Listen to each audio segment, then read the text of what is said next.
Hello friends, welcome to Learner's Planet. Friends, this is our first session for analytical reasoning.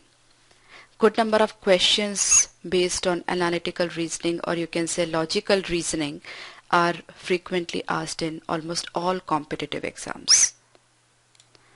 Questions based on maybe statement, assumption, evaluating inferences, course of action, cause and effect. These sort of questions are frequently asked in competitive exams. Okay, so let's begin this session. This will be our introductory session. So let's begin this. Friends, basically all of us have our own thinking, our own beliefs, point of view, logics, arguments, assumptions, justifications, right? Now some of them are really valid and some of them are not. But actually all of them have become part of our system. The atmosphere, circumstances, our surroundings in which our upbringing is done is majorly responsible for all of these, isn't it? If your circumstances, your atmosphere, or maybe your surrounding is positive, encouraging and motivating, then your upbringing is done in a different manner. If all of them or any of them are negative or not favorable, then your upbringing is done in different manner. But what happens when we grow up? When we grow up, we meet new people. Gradually our thinking, our arguments, our logics, our point of view, everything is changed. Now that changes are also guided by the new atmosphere. If the new atmosphere surrounding or maybe your circumstances are positive, then your thinking will be changed accordingly. If they are negative, your thinking will be changed accordingly. Isn't it? Now, in a certain given situation, what are the most intelligent course of action, generalized and logical view, or justified assumptions, arguments? All this is analytical reasoning. Precisely, you have to analyze a situation and work accordingly, that is intelligently, logically. Okay? So if you wish to acquire the skills of critical thinking or analytical thinking, you should be able to take your thinkings apart systematically. You should be able to analyze each part of the statement, then you should assess it for quality, and then finally you should improve it. Okay? So before we move further, we just try to understand the parts of thinking or the elements of reasoning. I have mentioned some of them over here. So we take one by one. Now here I have given the dictionary meaning of the words also. First of all, we take logic. Now what is the dictionary meaning of logic? A system of reasoning, or we can say reasoned and reasonable judgment. Everybody has his or her own logic. Suppose I have one situation, I just present one situation before you. For example, according to Mr. J, Mr. J is a detective. This murder, maybe murder of Mr. Y, has been done by Mr. X, right? According to Mr. J, a detective, the murder of Mr. Y has been done by Mr. X. Now, Mr. J, who is detective, must have some reasons to say this. He just cannot say it blindly. He has to have enough evidences, or he has to have logics to say this. Now suppose he's putting two logics before us. He found that fingerprints of Mr. X on the murder weapon, and his mobile location was also same as the time and place of the murder. Precisely, his mobile record are showing that at the time of murder the mobile was there at the same place where the murder took place. So these are the logics of Mr. J, who is detective, that this murder has been done by Mr. X. Now we see arguments. Arguments may be weak or strong. Now what is the definition of an argument? A course of reasoning aimed at demonstrating a truth or falsehood, the methodical process of logical reasoning, a fact or assertion offered as evidence that something is true, a discussion in which reasons are advanced for and against some proposition or proposal. You don't have to go for any sort of ratification over here. We are just having a fair discussion of the terminologies of analytical or critical reasoning, right? These are the general terms. You use them in your day-to-day life, so no need to mug up. You just try to understand. And my motive here is to broaden the thinking of yours. So for a particular situation, you should be able to think intelligently. Justified reasons can be given. Okay. Now here, I just discuss what is weak argument and strong argument. The example which I have given you just now of Mr. Jay, the detective. Now, there are two arguments. The first one is no fingerprints on murder weapon but mobile location is same. Right? Now how is this argument? He has given two arguments about mobile location and the fingerprints on murder weapon. Now the first, now no fingerprints are there but the mobile location is same. Isn't it a weak argument? Because the mobile location can be same because the person may be a passerby, maybe he is passing from the same area, or maybe he is a person who is standing outside the house of Mr. Y. Okay, but if both the situations are there, that the mobile location and the fingerprints on the murder weapon, then the arguments become strong. Okay. Now we see assumptions. Assumptions are hidden premise. Now what exactly premise is? It's a combination, or you can say group of one or more than one statement. Okay, so what is an assumption? That is which is not directly said, but it can be assumed. Okay, and a thing that is accepted as true or as certain to happen without proof. See, you suppose a certain situation is there before you, right? Now your assumption may be different and somebody else's assumption will be different, right? You don't have to give any proof for your assumption, and somebody else, even he doesn't have to give any proof for this assumption. As I've already told you, these are part of our system, part of our beliefs. And it is also true that assumptions are not always justified. Okay, because different people may have different assumptions. So every assumption cannot be justifiable, isn't it? We'll discuss assumption in more detail.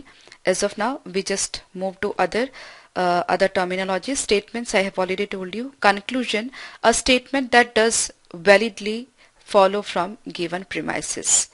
And what is infer? The process of drawing a conclusion from reasoning. Deductive inferences can sometimes lead to wrong conclusion also. Then the other terms, purpose, question, information, point of view, concepts, implications, all these are the very basic terms in analytical reasoning. Okay, we'll be discussing everything in detail. So let's move further. Now friends, all these elements of reasoning we say are present in our mind whenever we reason or whenever we analyze a situation. But we need to take command of our thinking. For that we need to formulate both our purpose and the question at issues clearly. We should use the given information that is both relevant to the question and accurate also, the question which we are dealing with. Okay. Then we have to make logical inferences based on sound assumptions. First we need to understand our own point of view, and simultaneously we should fully consider others' relevant viewpoints. Okay. We need to use concepts justifiably and follow out the implications of decision we are considering. Now friends, here we focus on two of the elements of reasoning, that is inferences and assumptions. To find out the difference between the two is really important and an intellectual skill, I can say, because many people get confused between the two. Okay, so let's begin with a review of the basic meanings of inference and assumption. The first important thing, as I have already told you, inferences can be accurate or inaccurate, logical or illogical, or may be justified, may not be justified. Okay, and infer is the process of drawing a conclusion from a reasoning. Okay, I can give you a simple general life example. If you come to me and you are crying, so I probably would infer that something bad has happened with you, isn't it? A very general inference would be done at that time, that something bad has happened with you, that's why you are crying. Okay. Now assumption is something that we take for granted or presuppose. Usually it is something we previously learned and do not question at all. As I've already told you that these are part of our own beliefs. each of us, maybe you or maybe I, we assume our beliefs to be true and we use them to interpret the world. Nobody in this world says I'm incorrect or I'm wrong. Everybody has his or her own point of view and he judges the world according to his own assumptions. Okay, he interprets the world in according to his or her own beliefs and assumptions. For example, I believe that girls should not go out late night all alone. Okay, they should not go late night all alone. I infer that it is not safe for the girls to go out without anybody accompanying them. Now, I may have proper reasons for that or justifications for that, or I may not have. See, I'm a girl, and since my childhood I have been taught the same thing, that I should not go out all alone in the late nights. Now I could not ask, or I was not allowed to ask the valid reasons for that. The reasons may be justifiable, may not be justifiable. Maybe my parents can justify the same, but I am not convinced, and I have my own justifications, right? So precisely, if our belief is a sound one, our assumption is sound. If our belief is not sound, our assumption is not sound. Beliefs and hence assumptions can be justified or unjustified, right? That depends upon whether we do or do not have good or valid reasons or logics for the same. My parents may have the reasons that they read the newspaper regularly and they come to know the crime against women every day. So they have their own justification for not to go out alone in late night.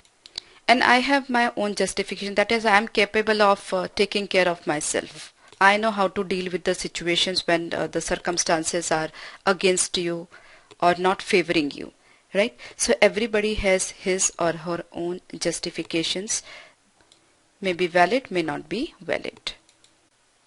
One more example I can put it over here. I heard the doorbell, so I got up to let the servant in. I heard the doorbell, so I got up to let the servant in. Now, my inference was based on the assumption, that is my prior belief, that this is the only time where my servant rings the bell, right? So I got up and opened the door to let him in. And that was only my assumption, that it must be my servant, nobody else. But in actual, it may be anybody else also. Okay, so we naturally and regularly use our beliefs as assumptions and make inferences based on those assumptions. Precisely, these beliefs are part of our system, or I can say our life. Knowingly or unknowingly, willingly or unwillingly, they have become our part. Friends, assumptions and inferences permeate our life precisely because we cannot act without them. We make judgments from our interpretations only, and we come to conclusion based on our beliefs we have formed. Okay. Friends, maybe we are in any situation, we start giving some meaning or other. People automatically make inferences to gain a basis for understanding an action. We never get training to make inferences. Have you ever got any training like this is the right way to assume, or this is right way to conclude or to infer, right? You never get a training for that. Nobody, neither me nor you. So we don't get training to make inferences, but so quickly and automatically we make inferences, isn't it? We see dark clouds and we infer rain. We see a crowd on a busy road and infer that something wrong has happened, maybe some accident is there. If I see a frowning face of my brother, I'll infer that he is upset. If any of our family member doesn't reach on time, we infer something wrong has happened with him. Isn't it? We meet a British person and infer that he must be good in speaking English. Friends, we just read a small sentence or a small paragraph of a book and interpret what the whole book is saying. Similarly, we go to movies, we go to watch the movies. Within 10 to 15 minutes or maybe in half an hour, we interpret what the story is about. What is the movie saying? We just read 2 or 3 lines of the news and we just come to a conclusion about the news. We listen to what people say and make a series of inferences as to what they mean. Now many of our inferences are justified and reasonable, but some are not. Inferences we make are heavily influenced by our own point of view and assumptions we have made about people and situations. We have to be more open-minded to see the situations from others' point of view also. Then only we'll be able to give a generalized point of view on a particular situation. Usually, or I can say very often, different people make different inferences because they bring to situations different viewpoints. They see the data differently. Suppose I can give you an example of a restaurant. A restaurant is there. In the restaurant, a very small number of people are there. Now one person infer the restaurant is very expensive, so most of the people do not prefer to come here. And the other one infers the quality of food in the restaurant is not good, hence it is not occupied. So friends, if I talk about you or if I talk about myself, everybody of us used to go to restaurants. Suppose I enter a restaurant and I see so many vacant tables, then I'll also infer the similar things. Either the restaurant is very expensive or so people don't prefer to come over here, or maybe the quality of food is not good, hence it is not occupied. Now these assumptions are connected to each person's viewpoint about people or place or something else. The first one, or maybe who is assuming the restaurant is who is inferring the restaurant is very expensive, he is actually assuming in expensive places less people go. This is his or her own assumption. When he sees there are hardly any people in the restaurant, he assumes that in expensive places less people go. And on behalf of the other person who is inferring the quality of food in the restaurant is not good. So what he is assuming, or what his assumption is, people prefer to go to places where good quality food is served, right? So the situation is same, but the inference of both the persons are different. Friends, we have a tendency to choose among a variety of possible meanings. Suppose it is 3 o'clock in the afternoon and you are getting relaxation. Now there are two points of view. You are getting relaxation or you are wasting time. Okay, you are determined or you are stubborn. So one is a positive aspect and other is the negative aspect. If you are relaxing, then it's maybe you might have worked so hard till that time, so you are now getting some relaxation, right? And the other point of view is you are just wasting your time. Similarly, you are determined to do something or you are stubborn unnecessarily, right? Is someone laughing with me or somebody is laughing at me? So both the point of view are different from each other. So just to say that we interpret our actions and we give them a meaning. We are making one or more inferences on the basis of one or more assumptions.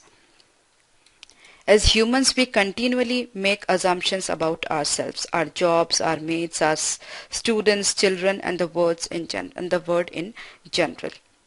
We take something for granted simply because we can't question everything, isn't it? As I have told you, suppose my parents don't want me to go out late in the night, because I cannot question that. They have their own assumption and I cannot challenge that. But in the process, sometimes we take the wrong things for granted. For example, I went to a store, maybe a mall, and I assumed that I have enough money to purchase the things for shopping, I can say. And when I reached there, when I'm ready to make the payment, I just found that I have forgotten my purse at home. I assumed that I have enough fuel in my car, but I just find after some time that I am running out of fuel now. So humans make hundreds and hundreds of assumptions without even knowing it, without even thinking about it. Many assumptions are sound and justifiable, many however are not justifiable, not sound. Friends, after all this discussion, I just come to the point. Friends, various type of questions from this section, that is analytical reasoning sections, are asked in various competitive exams. Now friends, there is no need of specific expertise or training to be able to solve the questions based on this questions from this section. We need to apply a general sense, or more general I can say common sense, to be able to solve these sort of problems, right? We have to have an open mind. We need to be open-minded, I can say. We should be able to understand others' point of view. We have to have a generalized opinion. We should be able to take intellectual and a thoughtful decision. We may see various situations, we should analyze them, and then we should come to the conclusion. Then only we should draw our conclusion. So this was just an introductory session. In the next session, we'll be taking problems from analytical reasoning. First of all, we'll be discussing statements and assumption problems. Okay, so just revise this session. It was just an introductory session. No need to worry if something is not clear in this session, because as I have told you, we have to have common sense only and an open mind only to be able to solve the problems from this section, that is analytical reasoning section. Okay, so we'll have good exposure of problems, we'll have variety of problems from this section. So gradually our point of view will be generalized, will be getting good exposure of the situations. Okay, so as of now, bye, and I'll see you in the next session once again. Bye bye.